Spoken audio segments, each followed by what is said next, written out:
Hey guys, this is jamonline.ph and we have here the ASUS Vivobook S14. So we are here at Computex Taiwan and we're gonna check out this cool new notebook. We have a color blocking design with 5 color options, and of course we got here the ergo lift hinge that we will talk about later. But first, let's talk about the build quality of the ASUS Vivobook S14.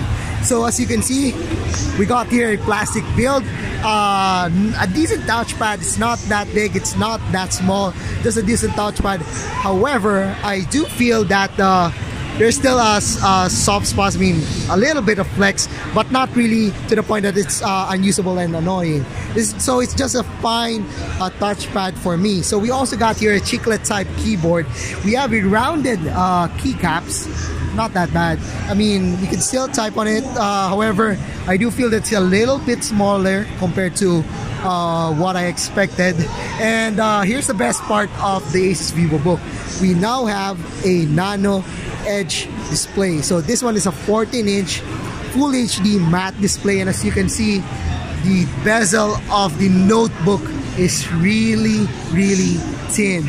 The camera is placed here at the top, unlike the ASUS ROG GL504, which was the camera of that one is placed below the display. This one is placed at the top, and of course again we got here the color blocking design. The one that we got is like the red one or orange one, and we do have a really nice look to it. It looks young, it looks for the students, for those people, you know, who want to look hip and young, for those people who want to be fashionable. So if you like this color, you know, this one would be good.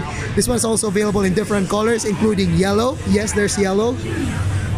At the rear of the laptop, we got here a brush metal finish, you know, so this one can be seen on other ASUS notebooks too. It doesn't have, you know, that really hollow feeling, but does have some flex. Not really that bad. Still acceptable to me. When it comes to ports, we do have a dual USB port over here, a micro SD card slot. On the other side, we got here the power button, USB 3.0, and then of course HDMI, USB Type-C. Oh, sorry, this one is the power jack, and this one is the headphone jack. So, you know, this one is doesn't lack too much connectivity. However, I still prefer having an SD card over a micro SD card. So looking at the specs inside, so it comes with an i2 8th gen Intel Core i7 processor. It also comes in i5 and i3. The one that we're getting in the Philippines is MX150, which is decent enough and almost as powerful as the GeForce GeForce 930M or 940, I believe, and even better than the 940. Of course, you got your 14-inch display, full HD display, but despite having a 14-inch display, this one feels like a 13-inch because of the thin bezel of the laptop. This one also comes with an SSD or SSD or SSD plus HD storage, so it's up to you, and it's available in different colors. So yeah, I guess that's it for our short hands of the Vivobook S14, and so far we love the color of this one.